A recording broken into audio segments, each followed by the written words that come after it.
इकाई 6 न्याय कहानी। श्रवण कीजिए।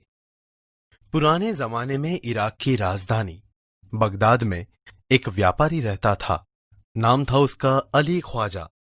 व्यापार करते करते जब उसके पास 1000 सोने की मोहरें इकट्ठी हो गई तो उसने मक्का शरीफ की यात्रा का निश्चय किया। क्योंकि वह अकेला रहता था, उसने अपनी जमा पूंजी अपने मित्र के यहां रखने का निश्चय किया। यात्रा के खर्च के लिए उसने 500 मोहरें अलग रख ली। फिर एक घड़े में बची हुई मोहरें डालकर तेल भर दिया। अली ख्वाजा पड़ोस में अपने मित्र वाजिद के घर गया। उसको अपनी यात्रा के बारे में बताया और कहा, यह तेल का घड़ा मैं आपके घर रखकर जाना चाहता हूं, मक्का से लौटकर ले लूंगा। वाजिद ने अपने तहखाने की चाबी उसे देते हुए कहा कि आप अपना घड़ा तहखाने में रख आइए और जब आप लौटे तो उसी स्थान से ले लीजिए। अली ख्वाजा घड़ा रखकर यात्रा के लिए निकल गया। एक दिन वाजिद के घर दावत थी। तरह तरह के पकवान बनाते हुए तेल खत्म हो गया। रात का समय था। वाजिद की बीवी अपना सिर खुजलाने लगी। तभी उसे अली ख्वाजा के तेल के घड़े की याद आई। उसने वाजिद से कहा, आप तहखाने में रखे तेल के घड़े से थोड़ा तेल निकाल लाइए। इस समय बाजार तो बंद है।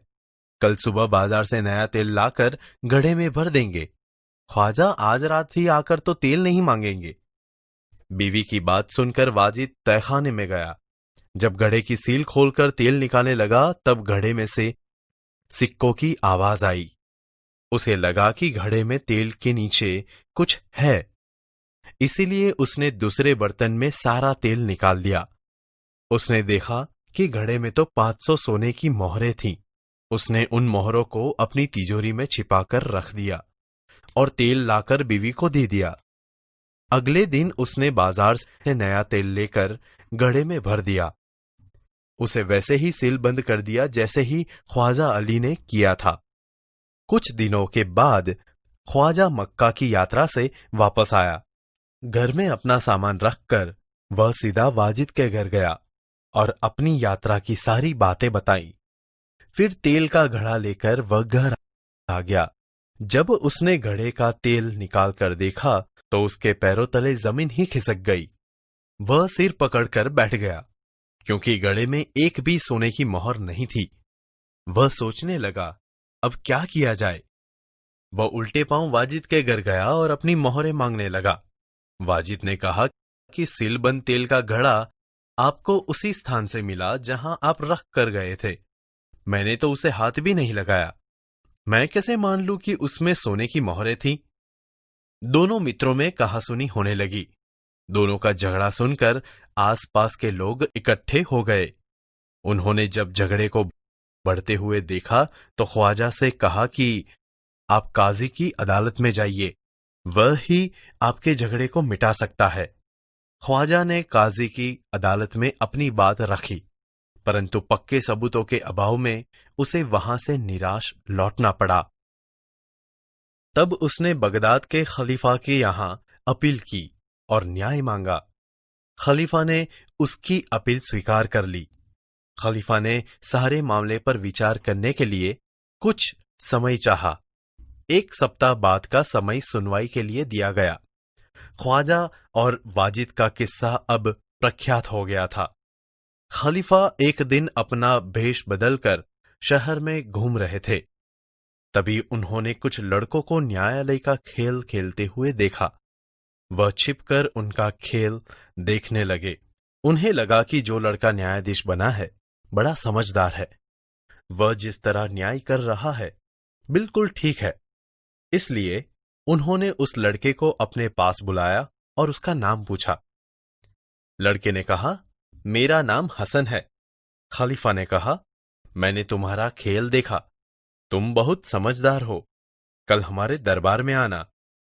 अगले दिन खलीफा के दरबार में अली ख्वाजा, वाजिद और हसन उपस्थित हुए। खलीफा ने हसन से कहा कि तुम इन दोनों के झगड़े का किस्सा सुनो और बताओ कि इनमें से कौन सच बोल रहा है।